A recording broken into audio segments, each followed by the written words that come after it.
Hello folks, I'm Dean with Dean's Woodworking. Welcome to the shop. Y'all come on in and make yourself comfortable. Tonight, we're going to turn a lid of a jar.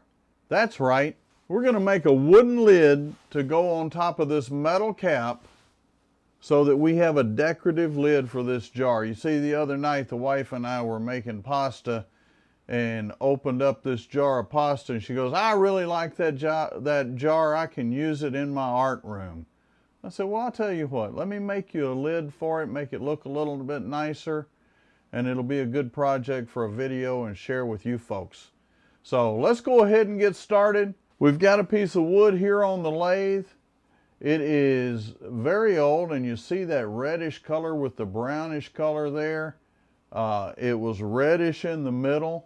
And I don't actually know what kind of wood it is. The gentleman I got it from said that it was pallet wood. That many years ago, he had somebody ask him if he wanted some pallets, and this and several other exotic woods were part of those pallets. So Lord only knows where it came from or what kind of wood it is, but we're going to make a jar lid out of it today, okay? Okay, first thing we're going to do is we're going to come into this end, and I have measured a jar so that I know exactly what size we want it. We're going to transfer that measurement over to this. So as you can see, there's not a lot of room there. When you're doing this, make sure that only the calipers or the dividers on the side near you touch, because if the other side touches, you're going to have a serious problem. It's going to flip them right back up in your face. And we're just going to make one straight cut just inside of that mark. Alright? It's just giving us a starting point. And then we're going to come in with our bowl gouge and we're going to knock out that middle.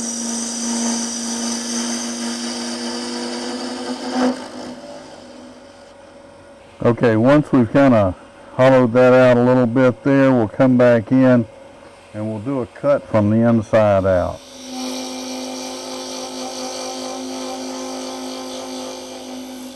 Now the grain in this piece is running this way, so when we're coming from the inside out, we're actually cutting side grain.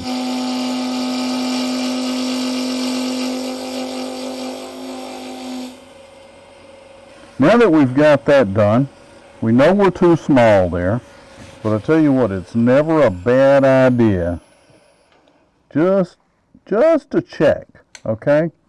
So again, we proved what we already knew. Like I said, we're going to slip up on this fit. We're not trying to make a single cut and have it fit.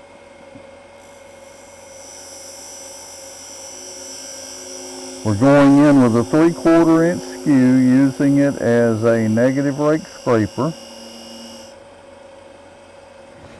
And I'm guessing that it still does not fit, but let's double check. Okay, so this part will go in, but not all the way. So we're going to come in and we're going to make a little cut out here for the lip.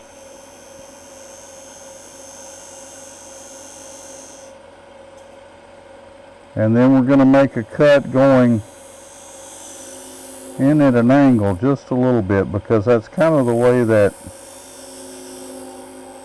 lid is made. Let's see if we got close at all. I'm thinking we need to be just a little bit deeper right here on this outside portion, so let's try that real quick. Again, we're just going to stick with our skew and do just a little bit of scraping right here.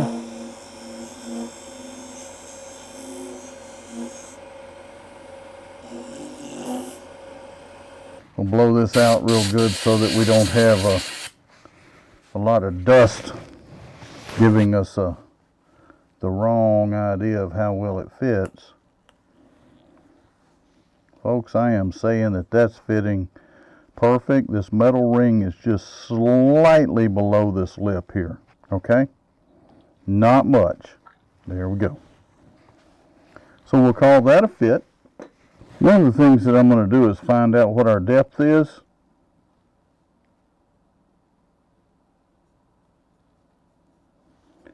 We're going to mark that depth.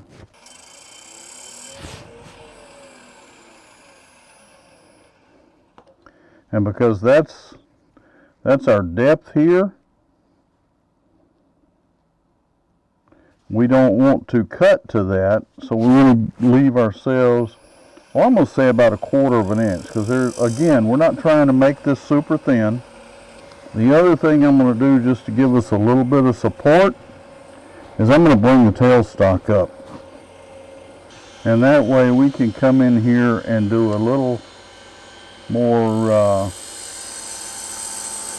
aggressive cut without worrying too much about vibration and all that.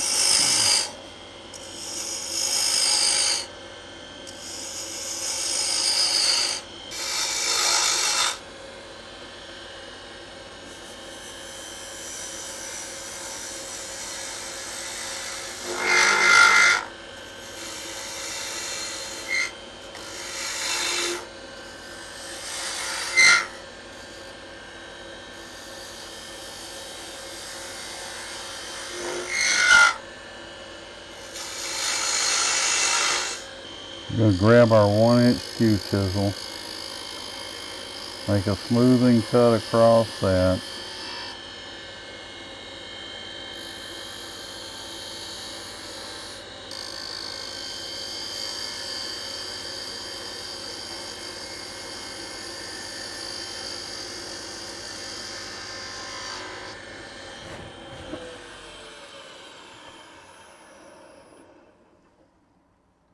So we're looking pretty good there.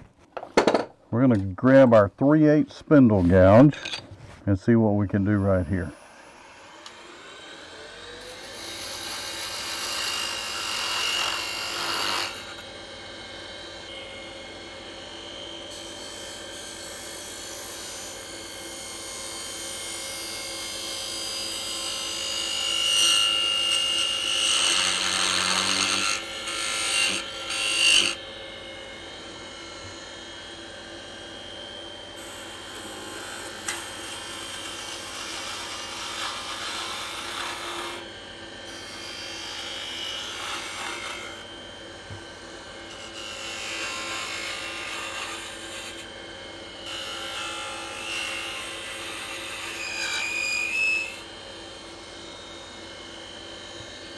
Okay, and from there we're just going to go in with that little knob there. We're going to make it a little bit smaller there. I don't think that's...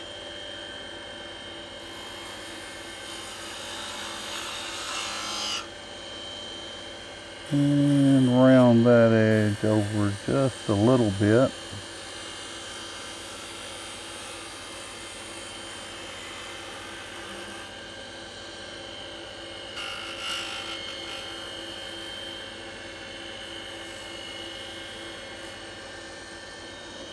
Okay, let's waste away some of this wood so we can get a nice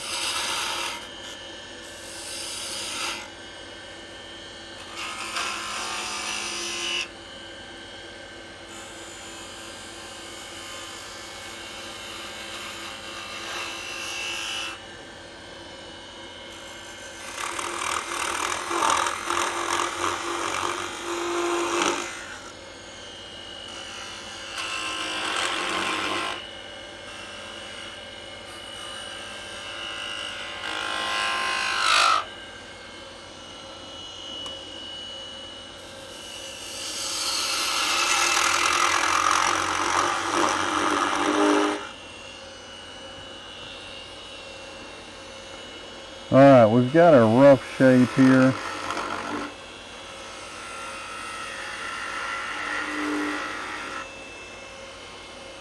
That's pretty much what we want right there.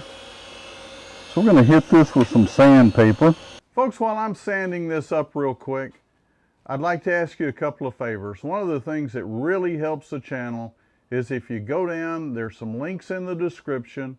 Some of those are affiliate links. Some of them are just there just to help you out with products that I use. If you click on any of those links, it does help the channel. On the affiliate links, the channel gets a small commission, which does help keep us going.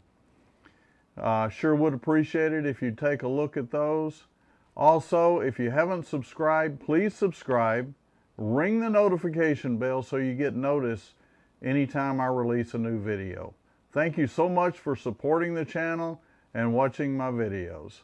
I'll be right back, okay? Okay, folks, we're going to make one more cut right here before we turn it around.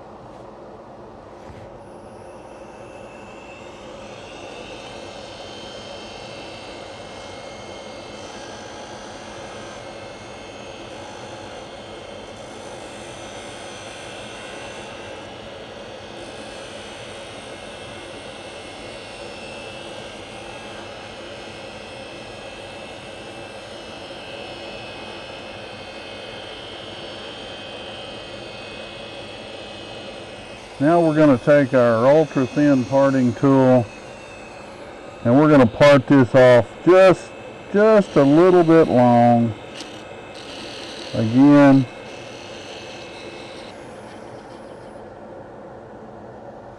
let's see how well we did there.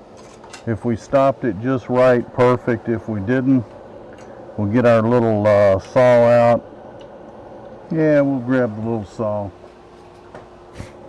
Shouldn't take more than maybe a drag or two across there. And we've got that released. What we will do now is we will turn it around, put it back on the chuck. And this is where you've got to really be careful with these, folks. You want it snug enough so it doesn't come off. But you saw how thin this is. Let me show you. See, it's not very thick there on those sides. I'm going to err on the side of caution and not put very much pressure on that. We could actually come in and sand that off, and that might be the safest way to do it. But then again, when did I ever do things the safest way, right? Well, as far as my safety, great, but the piece, I think we can cut it off. We're gonna take very light cuts, and we're just going to come right across there again, taking super light cuts.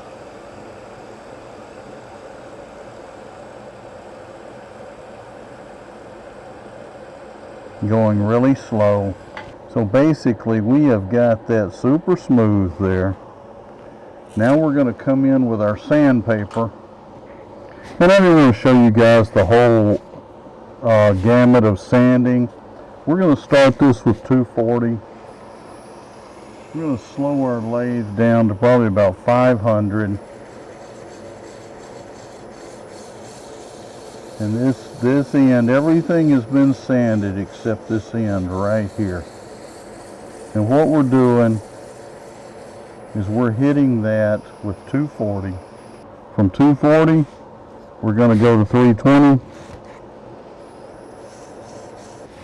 We're going to grab our 400 and our 600 disc. We'll come in here with just a shop towel.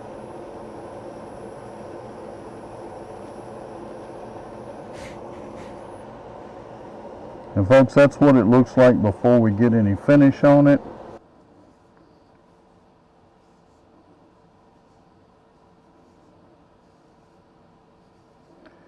And what we're putting on here is Minwax Antique Oil Finish. If you've watched very many of my videos, you know it's one of my favorite finishes. And there is links down in the description if you'd like to know where to find it. So we're going to let that set for a few minutes. And we'll come back and wipe it off. And then we'll put another coat on it. Go ahead and wipe this off and see how it looks. This doesn't appear to be soaking in. This is a very dense wood. I don't know what it is. Like I said earlier, The gentleman I got it from said it was pallet wood. I don't disbelieve that maybe it was part of a pallet. However, what kind of wood it is, I don't know. You can tell it's quite old because the browning on the outside has gone well into the wood. And that appears to be just an aging process, not the actual original color of the wood. If I was a betting guy, I would bet that originally it was all the color of the center here. Okay folks, as I look at this, I think it's going to take several coats to get a final finish on it. And it's easy enough to continue to put coats of finish on this. So I'm going to go ahead and we're going to glue the lid into this, and I'll show you how I do that, okay? Now I don't know how really important it is. I just know I like to do this step. I like to go in and just kind of hit that metal lid with a little bit of all 80 grit, 100 grit, you know, just something to scratch it up just a little bit. I want that glue to have something more than just the slick metal to adhere to. Kind of like if you're a pen maker, you do when you're roughing up a brass to go in a pen tube. Now for the glue, I use this E6000. I think this stuff will pretty much adhere to anything, and so what we'll do is we'll put a circle here in the middle, and then I'll run a bead around this outside edge. And again, I just want enough that'll hold it in there and not make a big mess. Once I have the glue in there, I'm just going to fit the lid in, press it in. Now at this point, we're just going to give this time to set. But what I'm going to do is I'm just going to go ahead and put it on the jar. And folks, that's what you've got. Just a nice little something. You reach up, grab it, twist it open.